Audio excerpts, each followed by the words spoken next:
Welcome to my channel. तो आज हम स्टार्ट करने वाले हैं अपना साझेदारी सेकंड चैप्टर, साझेदारी खाते, सामान्य परिचय एवं खाते। ठीक है, उसमें आज हम कवर करेंगे साझेदारी की परिभाषा, साझेदारी की प्रकृति या विशेषताएं। तो साझेदारी साझेदारी क्या होती है समझते हैं। देखो, जब दो या दो से अधिक व्यक्ति लाभ कमाने के उद्देश्य से कोई वैधानिक कारोबार स्थापित करते हैं तो उसे साझेदारी कहते हैं। उनका उद्देश्य लाभ कमाना होना चाहिए और लाभ को बांटना होना चाहिए, तब वो साझेदारी कहलाती है। और वैधानिक कार्य इसलिए क्योंकि अगर आप किसी अनलीगल, जो भी लीगल कार्य नहीं है, वो कार्य कर रहे हैं और उसमें जैसे कोई चोर चोरी करने जा रहा है और 3-4 लोगों को बुला रखा है और कहा कि चलो हम चोरी करने जाएंगे इस घर में, तो वो साझेदारी नहीं कहलाएगी। ठीक है, वो कार्य लीगल होना चाहिए। ठीक है, तब वो होती है साझेदारी। तो आपको जैसा कि मैंने साझेदारी बता दिया है, अब यहाँ पे ये ध्यान रखना है कि भारतीय साझेदारी अधिनियम 1932 की धारा 4 है। ठीक, और साझेदारी की परिभाषा सब में यही है, सबने अपने अपने अनुसार दी है। और जो मैंने बताया कि साझेदारी जब दो या दो से अधिक व्यक्ति लाभ कमाने के उद्देश्य से कोई वैधानिक कारोबार स्थापित करते हैं तो उसे साझेदारी कहते हैं। ये छोटी परिभाषा है और बढ़िया परिभाषा है, आप इसे याद करके लिख सकते हैं। ठीक है, अब यहाँ से हम स्टार्ट करते हैं। साझेदारी का नेचर क्या है और उसकी विशेषता क्या है। ठीक है, नेचर और विशेषता। तो दो या दो से अधिक व्यक्तियों का होना, साझेदारी एक व्यक्ति से स्थापित कभी नहीं हो सकती। साझेदारी के लिए कम से कम 2 व्यक्ति होना आवश्यक है। ठीक है, 2 से कम व्यक्ति साझेदारी स्थापित नहीं कर सकता। ठीक, 2 से कम मतलब एक आदमी साझेदारी नहीं कर सकता। एक आदमी जब वो व्यापार स्टार्ट करेगा तब उसका वह एकल व्यापार कहलाएगा, ना कि साझेदारी। ठीक, अब यहाँ पे आते हैं साझेदारी की अधिकतम संख्या। देखो, साझेदारी की अधिकतम संख्या भारतीय साझेदारी अधिनियम 1932 में नहीं बताई गई है, उल्लेख नहीं की गई है, किंतु कंपनी विविध नियम 2014 में नियम 10 के अनुसार सामान्य साझेदारी में कम से कम 2 अधिक से अधिक 50 संख्या होनी चाहिए। कैसी? सामान्य साझेदारी में, सामान्य व्यवसाय करने वाली साझेदारी में अधिक से अधिक 50 व्यक्ति होने चाहिए। लेकिन 1932 में ऐसा कुछ नहीं बताया गया। ठीक, साझेदारी के मध्य समझौते या ठहराव। अब समझौता का मतलब है जब साझेदार साझेदारी करता है तो वो कुछ बातों का लिखित प्रमाण करता है, जैसे कि तुम इतना अनुपात लोगे, मतलब बंटवारा, इतना लाभ तुम्हें मिलेगा, 50% तुम्हें मिलेगा, 30% मुझे मिलेगा, 20% यहाँ पे रहेगा, पूंजी कोष में जाएगा, ये होगा।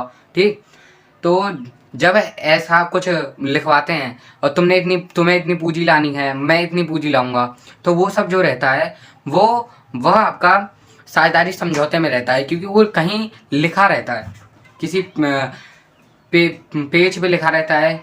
और उसी को हम वैसे तो साझेदारी संलेख कहते हैं, लेकिन संलेख हम आगे पढ़ेंगे।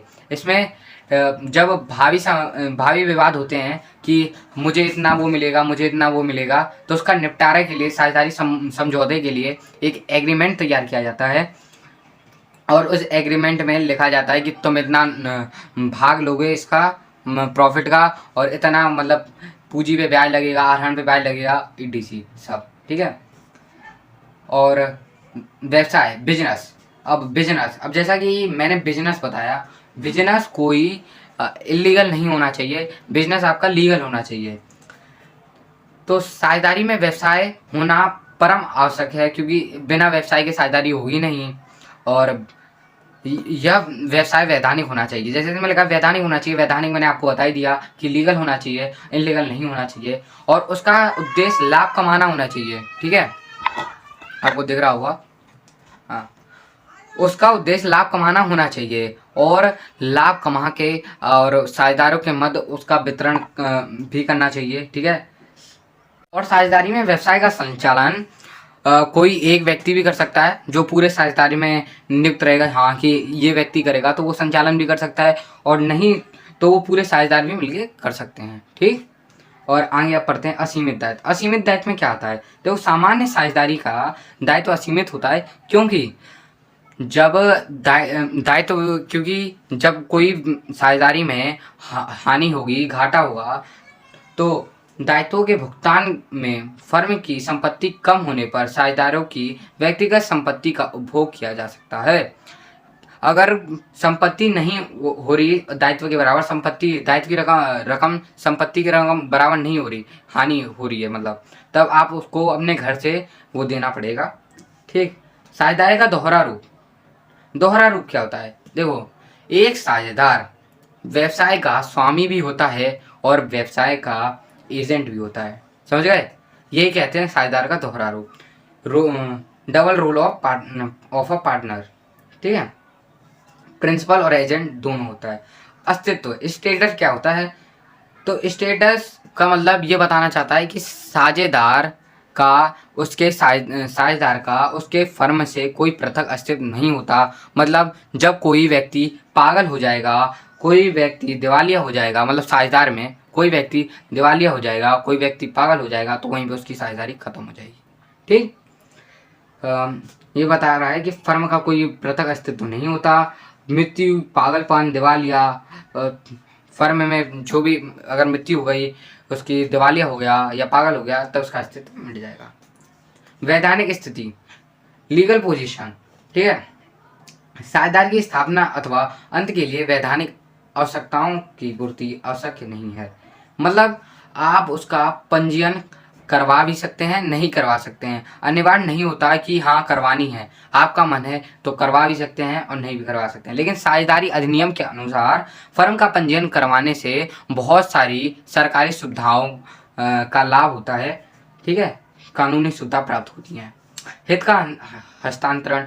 तो हित का हस्तांतरण का मतलब होता है कि जब कोई दूसरा साझेदार रहता है, जैसे बिना एक, अगर जैसे दो व्यक्ति साझेदार हैं, ठीक, राम और श्याम, और जो राम है वो अपना हित मतलब किसी और को हस्तांतरित कर रहा है, किसी और को दे रहा है, तो बिना श्याम की अनुमति से राम उसके अपने हित को हस्तांतरित नहीं कर सकता।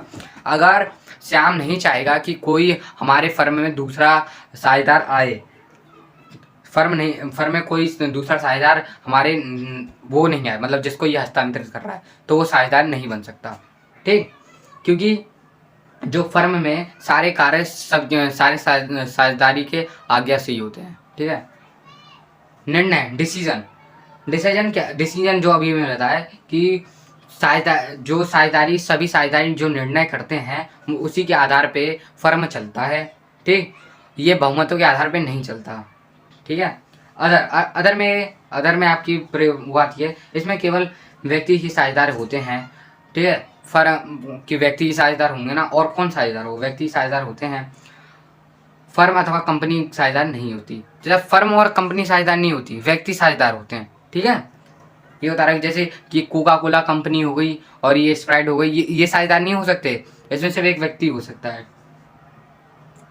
इसमें साझेदारी संस्था का कोई निश्चित नाम नहीं होता। इसमें सभी साझेदारों को फर्म में पूंजी लगाना अनिवार्य नहीं होता कि लाना जरूरी है, ऐसा कुछ नहीं है। कोई साझेदार ऐसी भी आ सकता है। ठीक है।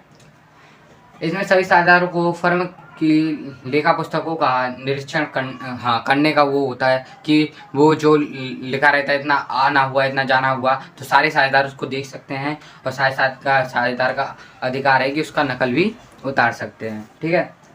इसमें सभी साझेदार को एक दूसरे के प्रति सदविश्वास तथा फर्म के प्रति ईमानदार और निष्ठावान होना आवश्यक है। मतलब ऐसा नहीं है कि तुम इस पर विश्वास नहीं करोगे, इस पर विश्वास नहीं करोगे, सबको एक रूप से ही रहना आवश्यक रहता है। ठीक है।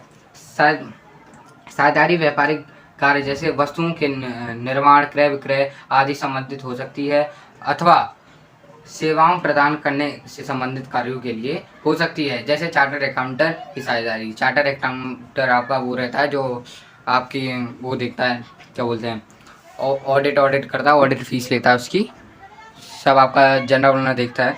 चार्टर्ड अकाउंटेंट सीए, सबसे कॉमर्स की सबसे ऊपर, सबसे मतलब हाईएस्ट पदवी रहती है सीए की। ठीक है। Thank you for watching. अगर आप समझ में आया हो तो कमेंट करना।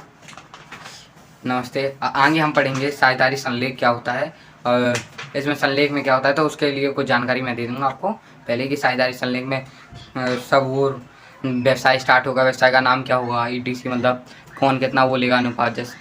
ठीक है। वो सब होता है। Thank you for watching.